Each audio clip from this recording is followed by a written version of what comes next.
আপনি কি নবী সাল্লাল্লাহু আলাইহি ওয়াসাল্লামের সুপারিশ পেতে চান? হাউজে কাউসারের পানি পেতে চান? নবীর কাছাকাছি থাকতে চান?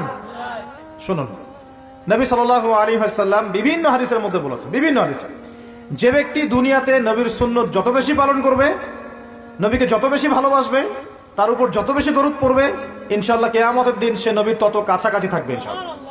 আর যদি সকালবেলা 10 বার এবং সন্ধ্যাবেলা 10 বার পড়তে পারেন, আল্লাহুম্মা সাল্লি আলা মুহাম্মাদ ওয়া সাল্লিম, অথবা আল্লাহুম্মা সাল্লি ওয়া সাল্লিম আলা নবিয়িনা মুহাম্মদ, ইনশাআল্লাহ নবী সাল্লাল্লাহু আলাইহি ওয়াসাল্লাম আপনার জন্য সুপারিশ করবেন ইনশাআল্লাহ।